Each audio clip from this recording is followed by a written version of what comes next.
Sa mga pagkakataong naliligaw, habang ang puso ay namamanglaw. Palagi mong binabago ang pananaw. Ang pag-ibig mo'y binibigyang linaw. Pinangungunahan ng bawat akbang. Sinisiguradong ligtas sa lobong nakaabang. Hinahanap ang mga nasa parang. Ibinabalik ang kulang. Hindi na mabilang ang pagkabigo. Ilang beses na rin sa'yo'y nagtago.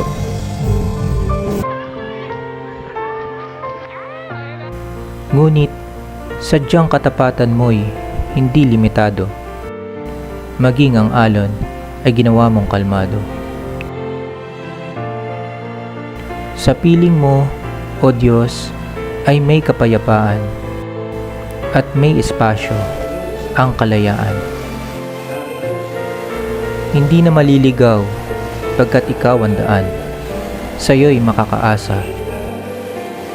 Sa lupang pangako'y makakapanahan.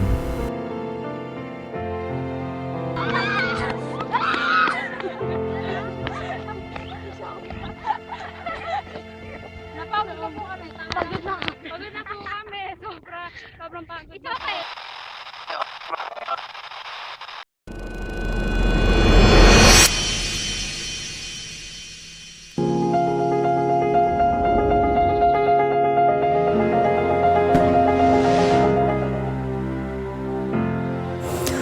Noong una, iilan lang tayo. Tahimik, simpleng pangarap. Ang mahalin ng Diyos ng buong puso, kaluluwa at lakas. 2006 sa puso ni Pastor Arman may nagningas na pangako. Isang pasya, magiging independent church tayo. Hindi dahil sa lakas natin, kundi dahil tinawag tayo ng Diyos na tumayo sa sarili niyang biyaya. At mula sa pasyang iyon isinilang ang Rock of Ages Revival to Mission Church. Nagsimula ang mga cell groups na parang maliit na apoy sa bawat tahanan. Nagising ang mga kalalakihan sa paglilingkod, ang kababaihan sa pananalangin, ang kabataan sa pananampalataya, may dawn watch, may evangelism, may mga gawain tuwing gabi na sinasagot ng langit sa umaga, dala-dala ang pangakong, huwag tayong mapagod sa paggawa ng mabuti, sapagkat sa takdang panahon tayo'y mag-aani. At ng 2012, isang bagong kabanata ang binuksan. Isinali ni Pastor Arman ang pamumuno kay Pastora Myrtel at mula noon hanggang ngayon, 2025, siya ang naging kasangkapan ng Diyos upang itaguyod at palaguin ang ating iglesia. Sa panahong iyon, nagpasailalim tayo sa gabay ni Pastor Ronald Ocampo ng CLHCC at naging bahagi natin ang G12 strategy.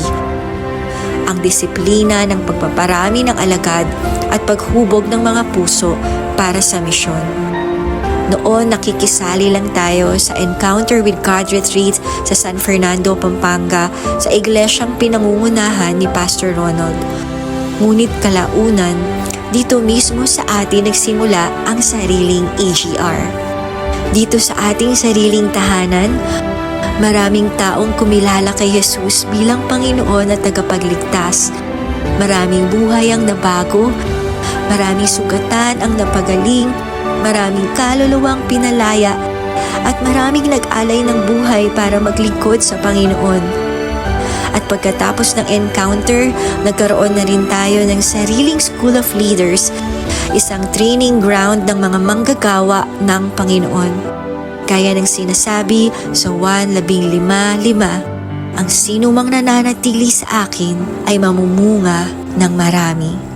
Pagdating ng 2018, dumating ang bagong daloy, ang Balasik at ang Journey System. Organisado, may layunin, may estratehiya. Mula encounter hanggang destiny classes, may malinaw na hakbang patungo sa paghubog ng mga leader. At nagbunga ito, dumami ang cell group, ang discipleship groups, ang primary at annex leaders at mga bagong tinig na nagtuturo ng salita ng Diyos ng may karunungan. Nagtayo pa siya ng 2 associate pastors, mga haliging itinanim sa katapatan, mga tinig na handang magpasa ng apoy sa susunod na henerasyon. At mula rito, isinilang ang mga ministries na magkakatuwang, ang mga men-aligned, women-aligned at youth-aligned. Iisa ang pintig, iisa ang direksyon, iisa ang sigaw, iayon ang sangkatauhan ayon sa layunin ng Diyos. Nagsagawa rin tayo ng mga crusades at conquest strategies. Lumibot sa mga karatig lugar, San Jose, San Juan, San Isidro, San Miguel, Palapat, Iba, Pandukot, Carillo at iba pa.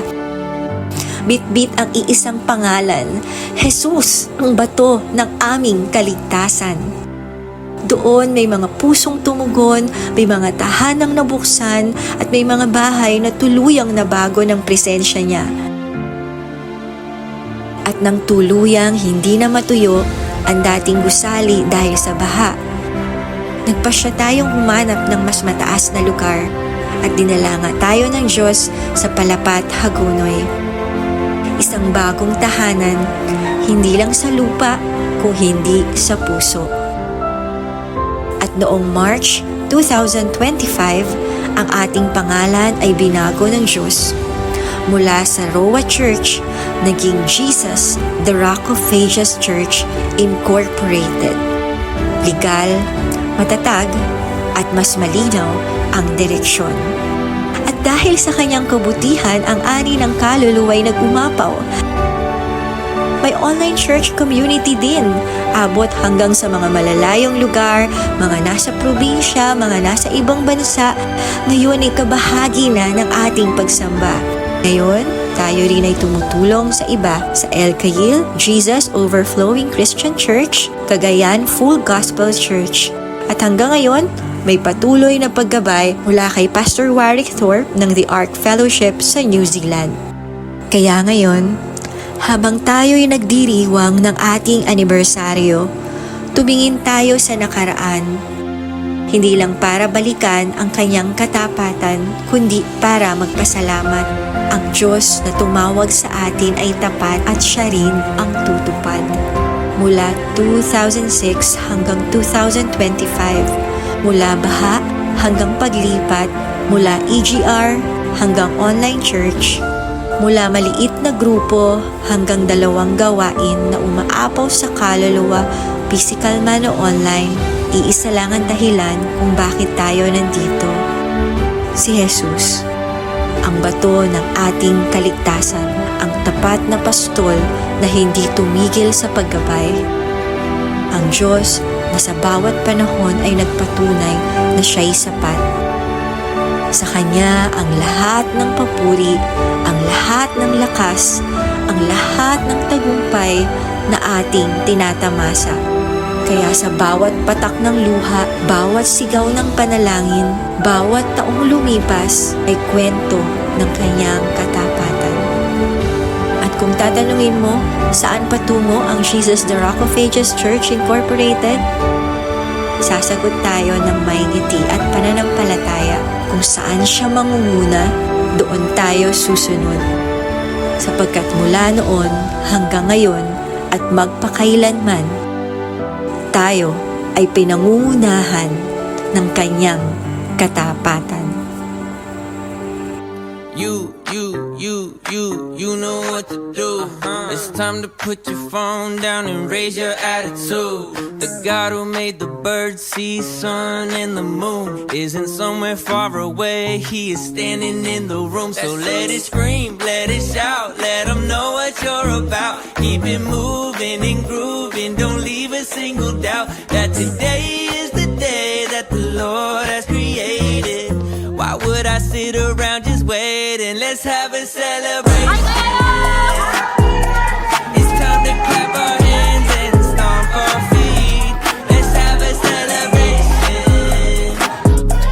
If you believe that Jesus set you free, it's time to celebrate.